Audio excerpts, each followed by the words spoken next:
expansion and implementation of vision and strategy. And so over to you, Laura.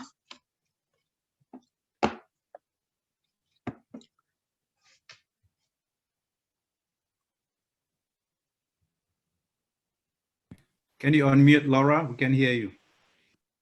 Thank you. Sorry about that. Thank you for having me on your program. I'm looking forward to being here, and thank you everybody for joining. As Christine said, my background is very much in the space of systems change. I actually grew up in apartheid South Africa. And at that time, I saw the incredible amount of the challenges that a systemic change or a system can bring if it's not optimized to educate. And so a lot of the work I've done in my life has been around how do we create open systems and how do we deliver great education to every child on the planet. I spent the first part of my life or my career working for for-profit companies, often at the intersection of technology and education.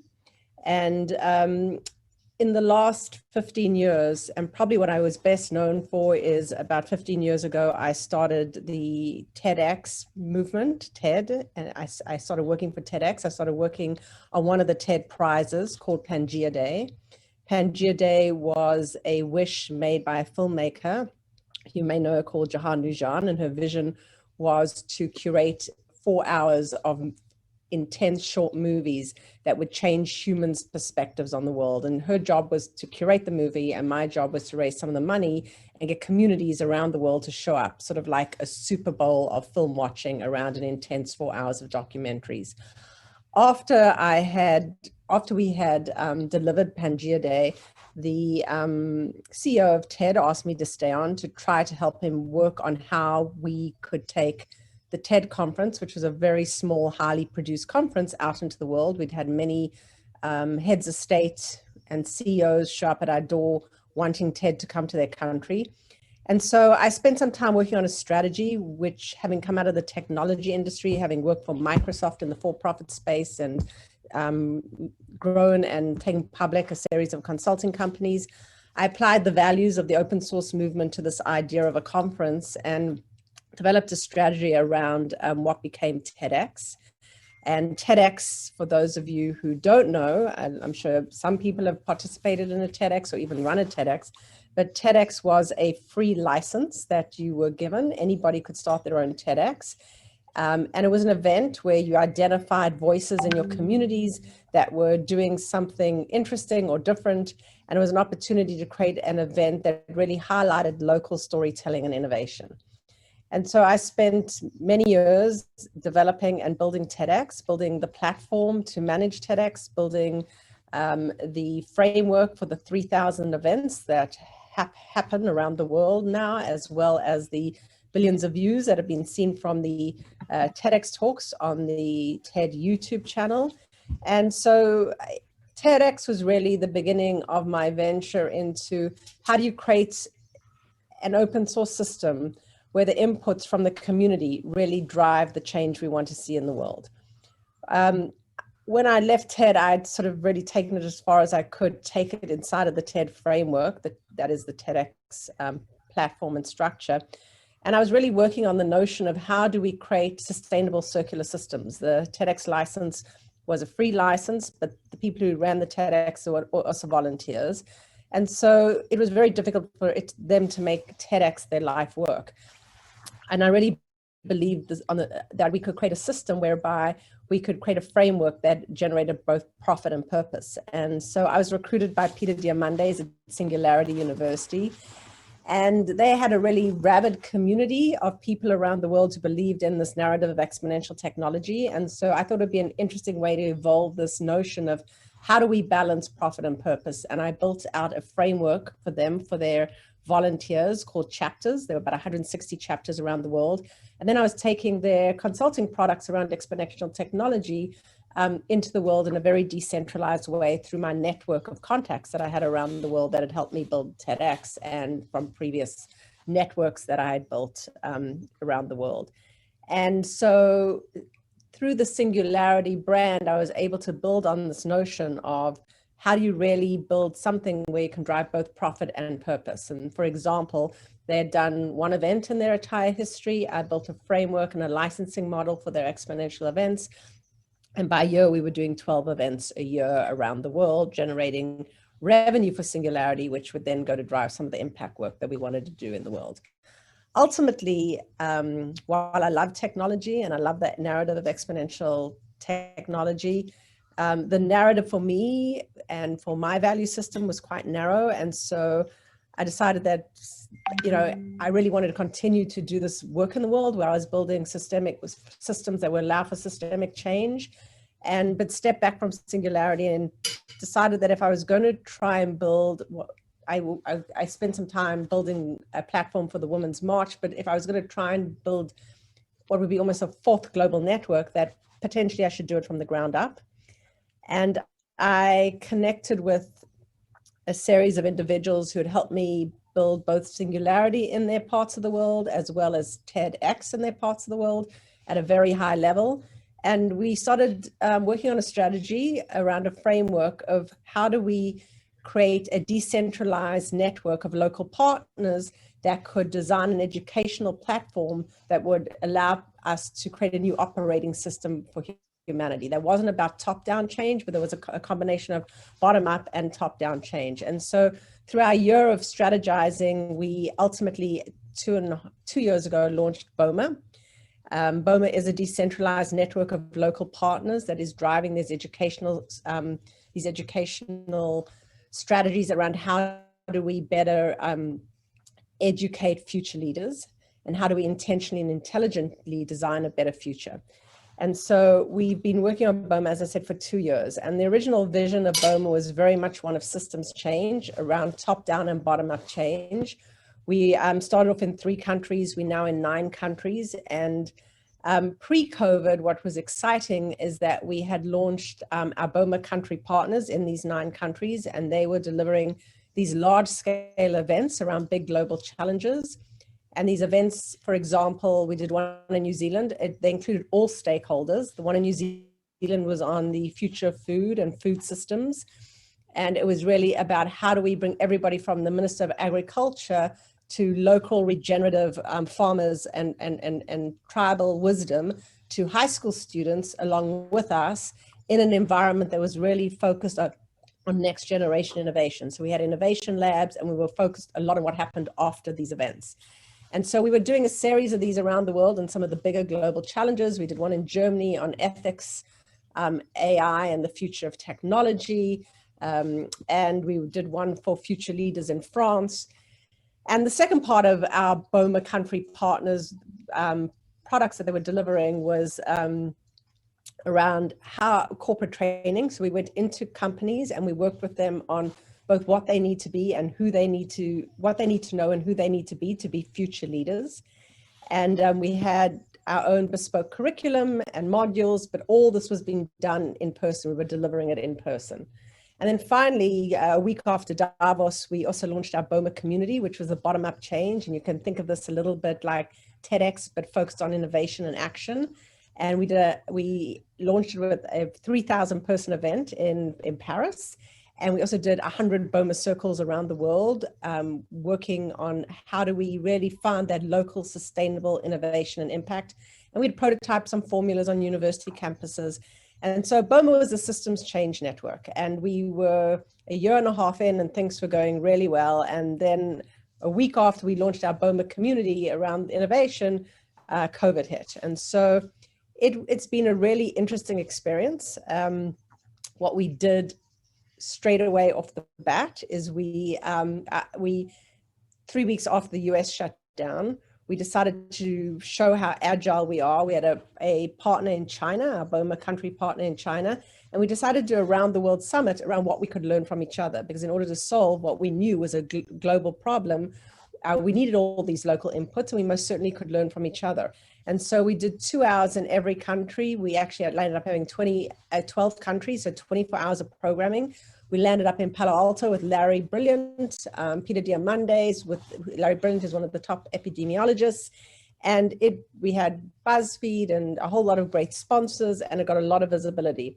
3 weeks later, we decided to do something similar, but on mental health and COVID. And by that stage, everybody had an online offering. So it became very clear very quickly that this was not going to be a revenue stream. And if we were going to do online products, we needed to have local distribution partners to get us through a lot of the noise that was happening online. And so we created what we call our Boma studio, where we host sessions like this, but they run by our 9 country partners around the world around thought leadership and what do we need to do to build a more intentional, intelligent future.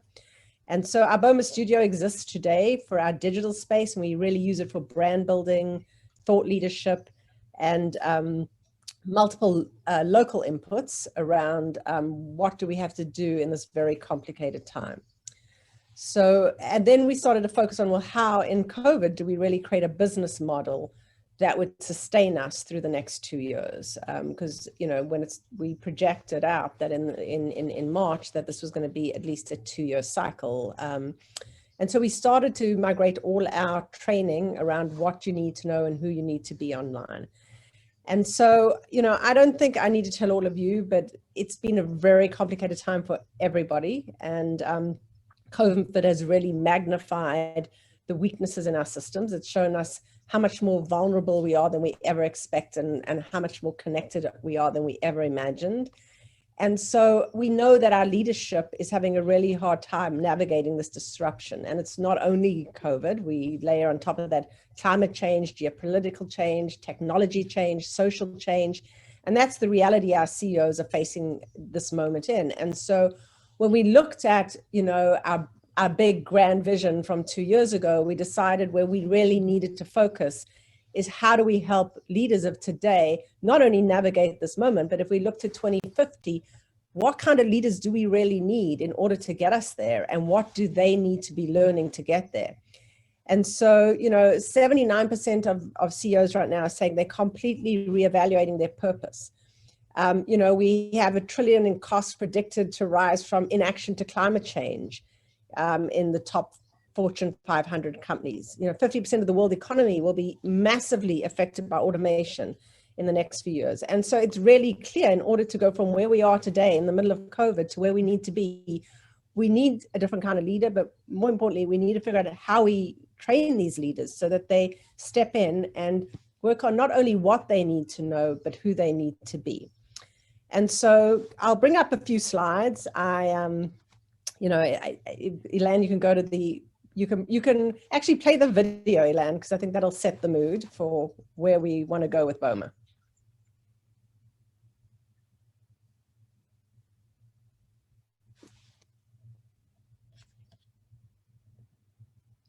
Should deal with these this year. And let's make thoughts. And I want to tell you about how I met Howie, because it was like 1978 or something like that, and we were in a room in Boston. He was having a fun time.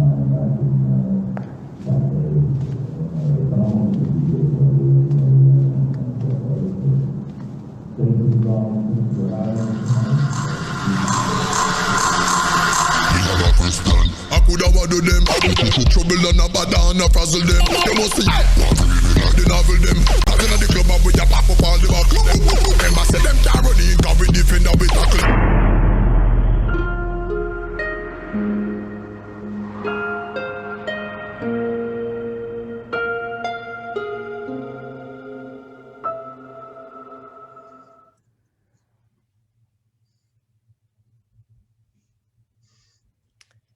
So if we could bring up the first slide. So I think so leadership is really at this moment where they are reevaluating their purpose, and they need a roadmap to get from where they are today to where they need to go.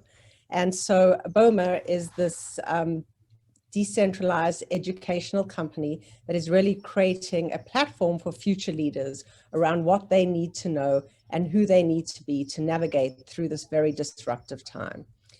And I'll just wait for Lan to bring up that first slide.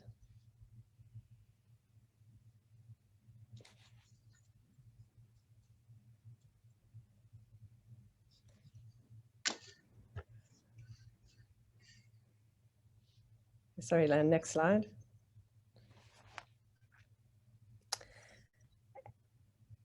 Oops.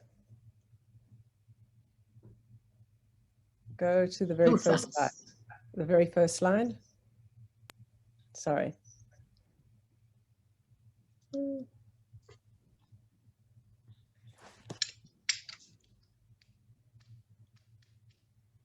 Oops. Slide.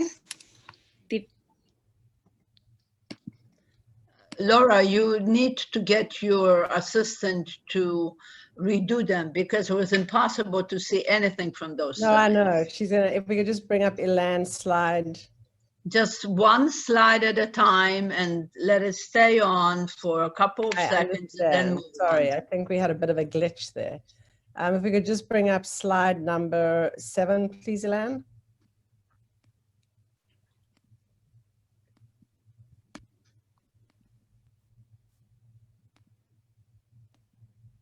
It's not clear at all. Ay. Is this okay? Yes, great. Well, not really, because every word, you cannot read it. It's Okay, not how clear. about I just talk to it? Is that better? Oh, okay. It might just be the connectivity on that side. Yeah, it's the connectivity. So as I said, Boma is this early stage disruptive corporate training and events network where we're gathering the world's best minds to deliver customized content through the scalable, decentralized platform. And we're really focused on digital training right now. We're disrupting what leaders need to know and who they need to be to lead in the future.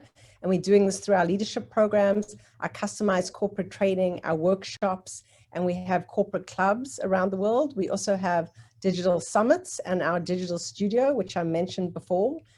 And how we're doing this to be the front runner in how we think about what leaders need to know and who they need to be to lead 20 years or 30 years from now. We're really using the best minds that we have access to through our former networks. As I said, many of the people in our network have been both part of TED and Singularity and other global networks that really think differently about thought leadership. And so we're really using these thought leaders that we have access to around the world to deliver superior access to global talent and content. And this is all presented on a decentralized platform, which allows our model to scale. So it's not only targeting CEOs or C-suite leadership, but it is really able to scale throughout the organization in a moment in time where it is really important to create systemic change that everybody in the organization does get educated. Sorry, next slide, please. And so what really makes Boma different, in a traditional corporate training space, there's normally a limitation on subject matter and geography. Many of traditional corporate training models, I'm sure all of you have been through some kind of corporate training, tend to be quite dry and not always well designed. There always is often they're outdated, but there's often a focus on either hard skills or soft skills. And finally, often it's not locally relevant. They don't contextualize in a way that it is relevant to the local audience. And so what Boma is really doing differently, as I said, we have access to this incredible network of some of the best people around the world who really are thinking differently about systemic change, about some of our big global challenges, but also about what leaders need to know and who they need to be to lead in the future. And we're really thinking about this training and how we can really make it up-to-date, modular, and very local. And we're also working on a holistic format of what you need to know and who you need to be, and really playing at the intersection. And finally, everything we deliver is delivered in this very decentralized way by our partners who I've worked with for the last 15 years around the world that are highly localizing it for that current audience. Next slide, please.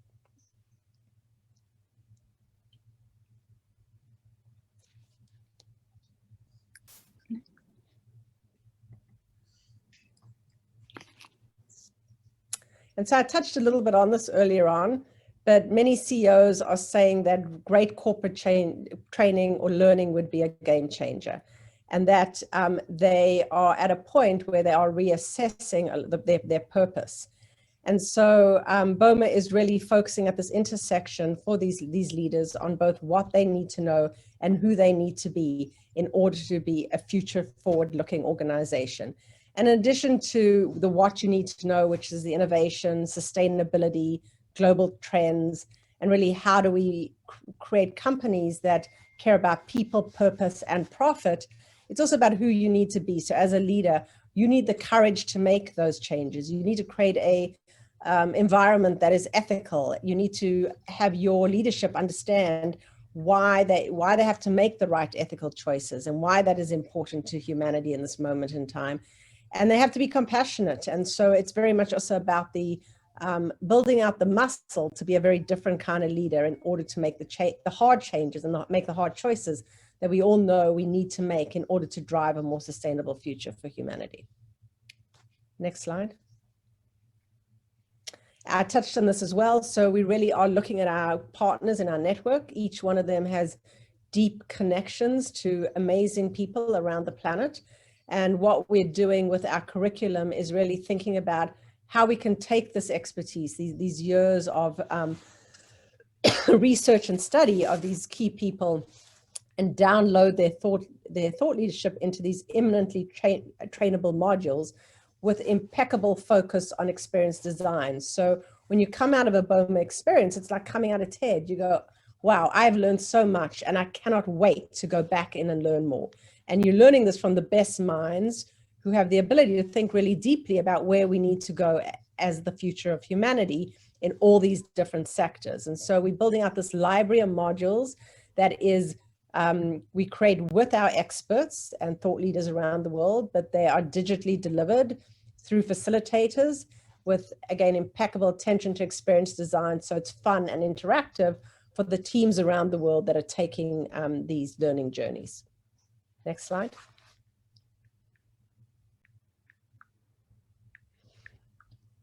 So this is the competitive landscape. I'm going to skip over this. We have a global network, as I said, who's currently in 9 countries. And by the end of next year, we will be in 15 countries. And these are just our country partners. We also have community partners that are working with us on the identifying the bottom-up innovation. Next slide.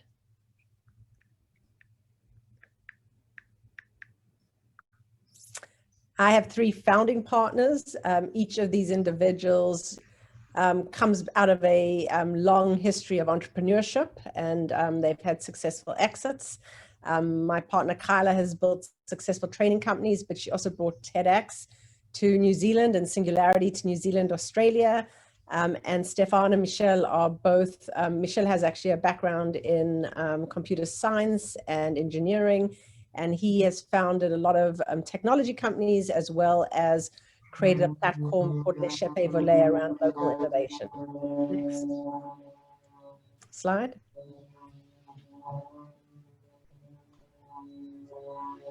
Yeah, I think we can get rid of this presentation, this slide. Thank you. Next slide. So again, you know, Boma's been around for 2 years, and the vision of Boma was really about systemic change. How do we create a system of decentralized partners? We know that so many of our big problems on the planet right now are deeply interconnected, and that we need this local input in order to bubble up, to change. We also need both top down and bottom up. And so Boma was really seen as this decentralized network of local partners that was driving a open source change to how do we create a better operating system for the future of humanity. And going back to the beginning of the presentation, the word Boma actually does come from ancient Africa. The Boma was the enclosure where the tribe would come together to have their hard discussions about their shared future and take action. And so at Boma, if you go to a modern day safari, you sit in a Boma and you break bread and you tell stories.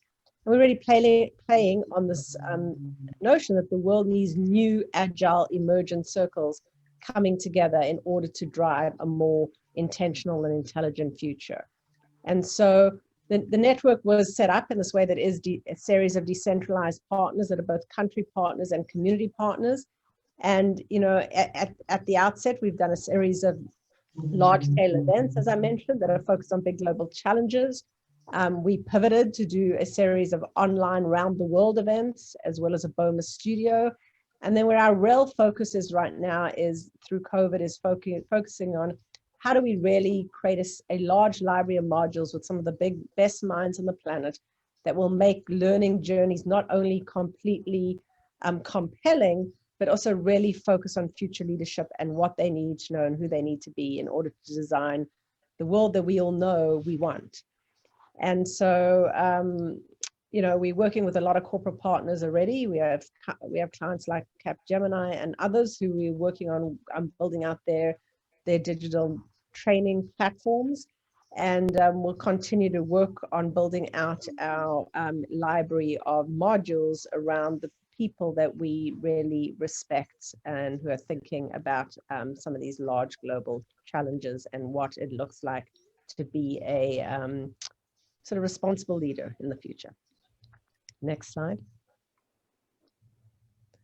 In fact, Ilan, I think we can go to the end, and I'll just give you a snapshot of some of Boma's work. We are in the middle of a fundraise. We've raised 1.65 million. We're going to be raising 4 million in total. But I'd rather focus on some of the work we've done. As I said, we did an event that was very much focused across stakeholder event in New Zealand on the future of food and food security. As you know, that's their primary industry. We're going to be doing another one in May in person as of now, because New Zealand is not shut down. And we're also planning on doing one in the US towards the end of the year. Next slide.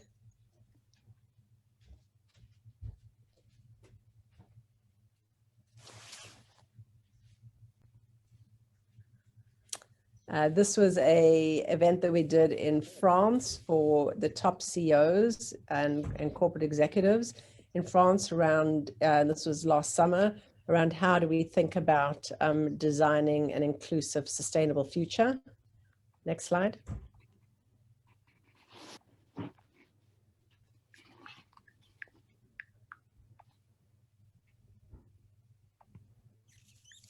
This is a summit we did in Germany that was very much focused on exponential techs and ethics and AI. Next slide. This is really to give you a sense of some of the work we're doing around the world. We've also had a series of community events. This was our launch in Paris after Davos, where we had 3,000 attendees and these Boma circles that we started around the world. And then the final slide just shows you some of the work we are doing with our corporate clients, which is how do we work on building out digital training programs that really are focused on how do we work with leaderships in big companies to think about how they should lead in the future. This is a slide. This is just a slide of the event we did during COVID, and this is the work we're doing with some of our corporate clients. And so I'm going to stop there. Sorry for the glitches in the technology. It's just a bit slow.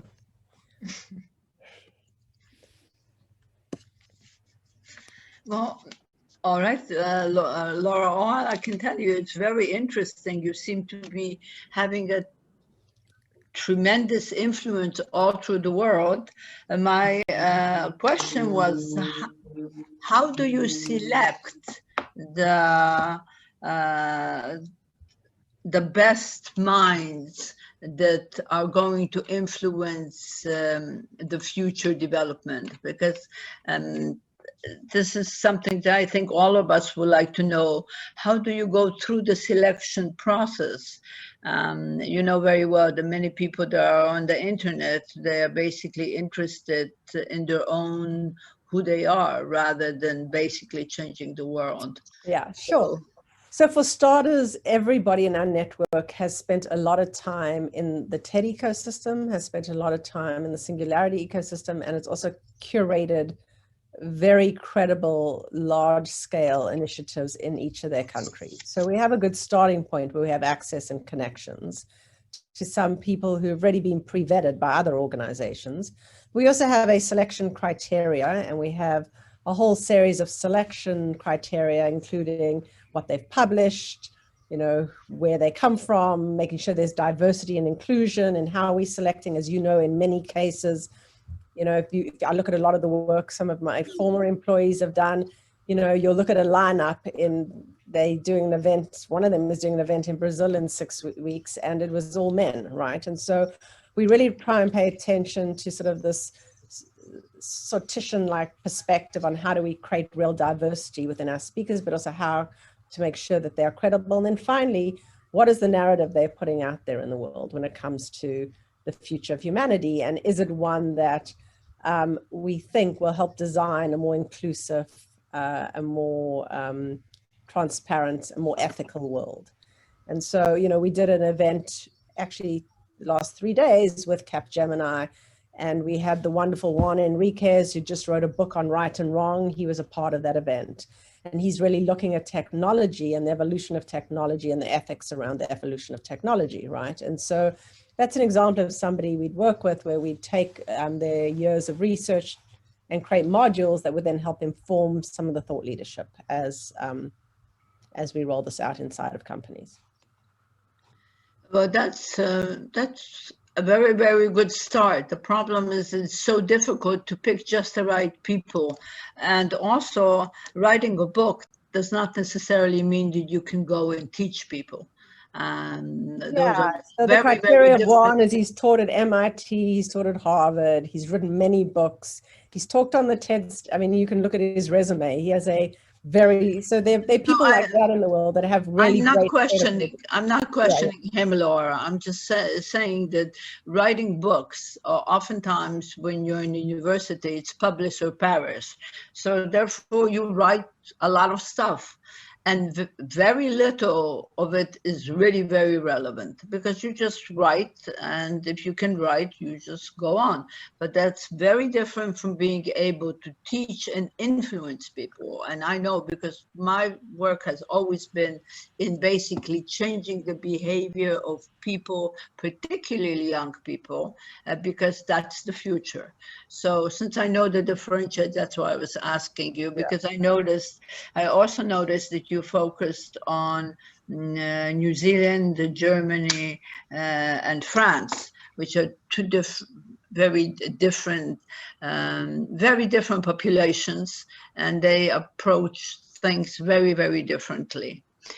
So I would say that probably at the present time, New Zealand is the foremost country that is developing or trying to develop new approaches and not relying on old methods of governing their populations.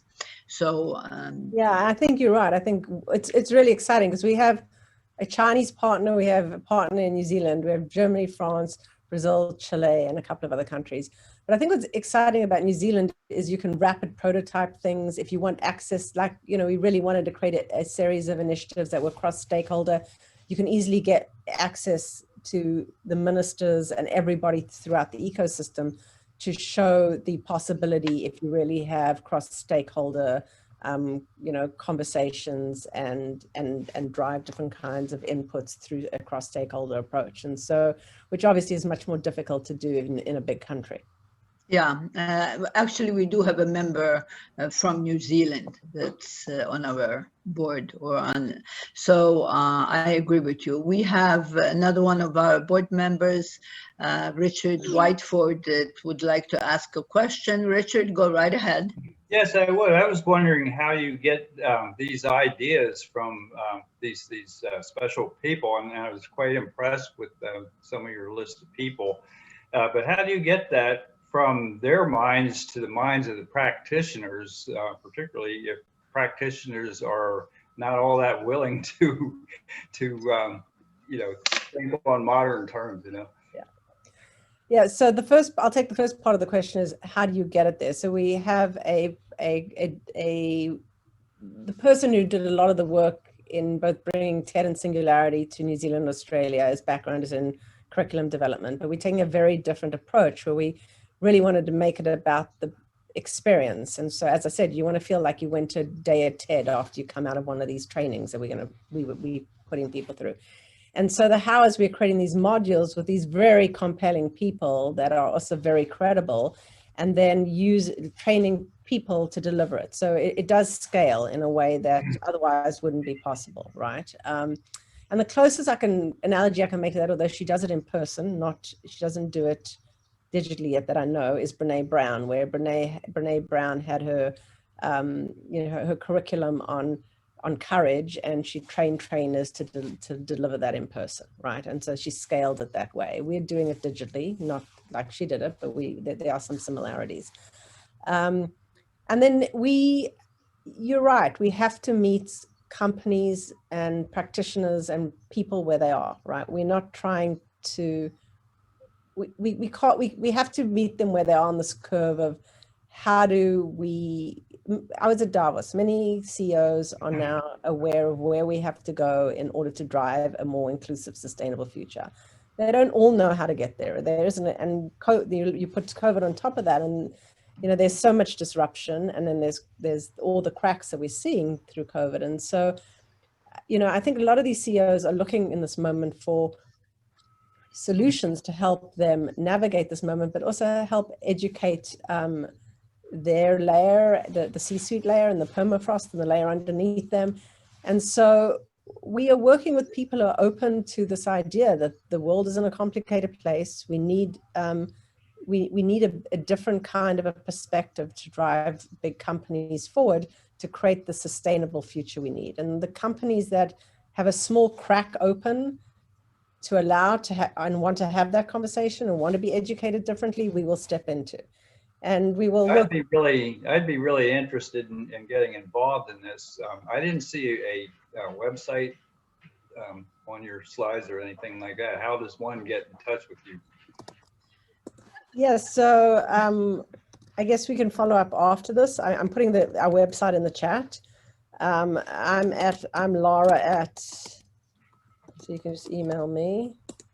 That's my email. And Ilan is on as well, and her email is, and she can send you other resources if you, that should be global, it should be an L at the end, but so we can share any resources you need or want with regards to anything we're doing. Thank you. Well, thank you, Richard. And we have a question from one of our students. How are you coping with COVID-19? Are you having any difficulties at the moment? Yeah, I mean, COVID-19 has been challenging for every CEO, and any CEO that said no would be lying.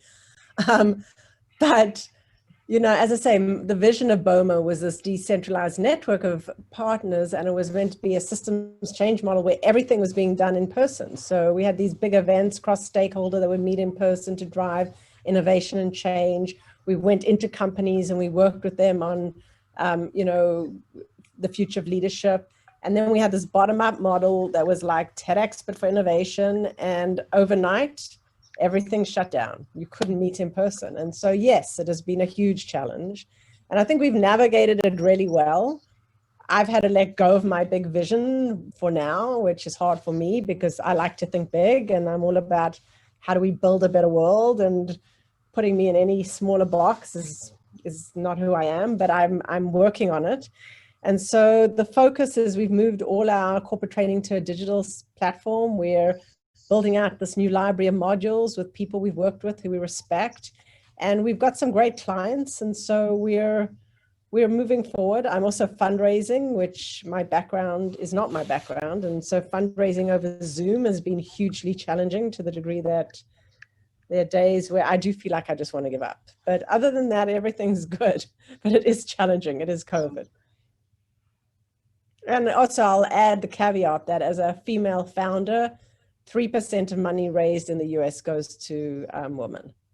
And so we're a B Corp on the one side, and we also have a nonprofit. And I'm also how to navigate what work we're doing in the B. Initially, we just wanted to be a B Corp where we're for-profit driving positive impact. But from a fundraising standpoint, you often leave a lot of money on the table if you don't put some of that into the foundation. So, because you can't raise money from certain people unless you have a foundation. So it's been complicated the last 5-6 months. Yes, you're absolutely right. It's been complicated for everyone, and since I deal with stress management among other things, and I've been very, very busy. But anyway, we have another question, and the question is, do you think the younger generation should learn about Boma as a curriculum in order to learn ethics in leaderships from a young age? In particular, at a time when technology is the way the young generation is getting educated. So yes, my passion for Boma would be that we'll end up being a multi-billion-dollar company where we give away our curriculum to young people and to people who don't have access in the developing world, so that they can also have access to some of the best minds on the planet, thinking about how we should govern in a transparent, respectful, and credible way. And so in a perfect world where Boma was existing and running and generating the kind of success and revenue I'm hoping, my passion is how do we really give access to great education to those people who don't have great education. I'm a firm believer that in this moment in time, that we have the tools and the ability for everybody to have access to some of the great minds on the planet in education. It's just a matter of will. And yes, if you think back to the 60s or to, Milton Friedman and his curriculum around the main responsibility of a organization is shareholder value, we have to start moving away from that principle, and we have to move towards a more stakeholder-driven narrative. And so it's all about the young people who are the up-and-coming leaders and upcoming CEOs understand that why we need to get there. And then when they do step into a position of leadership of power, that they have the courage to make the right decisions, right? So if you were the founder of YouTube in 2010, and you saw that the way you were going to drive the maximum amount of views on YouTube was if you were going to create an algorithm that would help elevate sexual content, and you had a choice in that moment to do it or not do it, you know why you shouldn't do it, versus what YouTube did, which was elevated and then had to deal with it on the back end, right? So we want to create a framework of education that does educate the next generation, that does educate young people as to what are the right ethical decisions to make and why, as we move into a more and more complicated world that is changing more and more rapidly because of exponential technologies. You're absolutely right about the need to educate the young, and it's the easiest way to educate them is when they are between the ages of 17, 18, and about 21, 22. After that, they really start getting rigid in the way they see things, and they go back to traditional approaches. And that, in order to be able to influence that, is difficult. But it can be done, but it takes a lot of time and energy. And another question has to do with comparison of the current avenues of vulnerability. To what extent do you see the current vulnerability of governments in basically changing their methods of thinking and functioning to incorporate what is best for the world, rather than what is best for the pocket? Yeah, I think governments are a difficult one, because governments are not necessarily motivated by what's best for the world. They are motivated by a whole lot of other drivers, and at the very end, it's what's best for the world. But I think what the virus has made clear is that if we don't find a way to all work together on some of these big global problems, we are not going to solve any of them. And so we have to build new systems where governments understand, no matter what, they have a role to play, and it has to be a role with a sense of urgency in some of these big global problems. Now, the reality of the governments waking up to get there has, again, the pressure has to come from a multi-stakeholder approach. I don't think it's going to come from, it's got to come from, the bottom up, from protest, and from the top down, from some very smart people who can put pressure on the government. There have to be a lot of different driving factors to try to get the government to change. And even within that framework, as we've seen in the US in the last 4 years, you get one bad apple and that doesn't work. So I think, I can't speak for government. There's a reason we started with corporates, because it's very hard to change the complexity and influence the complexity of governments. Do you think that one of the big problems is that governments, especially the leaders, have sort of like a compact that they are going to support each other no matter what, and not take any drastic actions in order to eliminate governments which are very destructive? Yeah, I mean, you can't talk for all governments, but most certainly right now we've seen a rise in sort of the alpha despot male in a lot of governments. And so, you look at New Zealand and the leadership there, and if every country on the planet mirrored that kind of leadership, this world would be a very different place, right? And so the question is, firstly, I don't always think the people with the compassion are the ones that land up rising to the top levels of government, or the ones that have the kind of leadership qualities that would allow us to build that kind of world. And so the question becomes, how do we start educating people who could possibly rise to these leadership positions? And there are people doing that, and it's part of what Boma is working on. And then, longer term, how do we incentivize great people to run for office? And so we know that the caliber of people that are moving into these offices aren't corrupt, and they are compassionate, and they have the qualities we need to be great leaders. And how do we create a society that values that? Because right now it's feeling in the US very bifurcated. Can I ask another question? That's Richard. Is there something? Do you have a question, or Yeah. do you? Well, I have a question. Yeah. I was curious, given what we just went through here, pardon me, in the United States. I think that we should have a mandatory educational program for anyone wanting to run for office to go through. Our Constitution was founded back in the day when you rode a horse, and you had an outhouse and that kind of stuff. And we are a much more sophisticated world today with the internet and an atomic bomb and all that kind of stuff. And I think we just can't put any Tom, Dick, or Harry in the president's seat, the White House. I think somebody. Thank you, Richard. Yeah. Thank you. You're making a statement. That was not a question. Well, I was going to ask if her curriculum could, be designed to create. Yes, and I agree. I think that would be a good first step, because to get a driver's license, you've got to study a little bit. To run for the presidency, anybody can. I think a lot has to do with people select people to be their leaders as one that they can have a connection with. And that depends. There are not that many people that have the charisma, basically. And that does not mean that they are highly intelligent, but means that they have the charisma to be able to attract people to have a feeling that they are going to be very good for them. And I think that is one of the big problems. People do not really think about who they elect.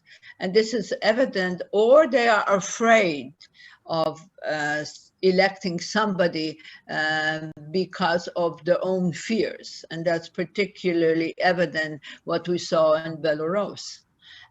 So that's a very, very big problem. And unfortunately, I think it has a lot to do with the lack of responsibility of many people in knowing that in order to have good leadership, they have to put in the time and energy in selecting the right person. That's my own. I think also people look at good leadership sometimes as, the tough, strong guy. They think that means a good leader. They don't think of the, somebody who's more internal, more courageous, more complex as a good leader, because they just want that tough, strong guy because it makes him feel safe. Well, that's because they identify toughness with something, especially if they do not have it themselves. If they are fearful, then they see somebody that's tough, that they can make decisions. The point is that they make decisions, but they are not often good for the populace as a whole. We see a lot of that, and that's very unfortunate. So the training of leaders is a very, in my opinion, very difficult task to do. And I think it requires a tremendous amount of thought, and also checking into the ethics and the principles of the people that you are training. Because oftentimes some people come and they want to be trained, and they just do not have the qualifications or the personality or the intelligence to be able to know what is ethical, what is principled, and what is just good for me. Yeah. Well, we look at it like a muscle, and like you can go to the gym and build your muscle. You can join our Boma programs, and you can learn how to be courageous, ethical, compassionate, and but also learn about some of the other things that you need to know in order to make the right decisions in the future.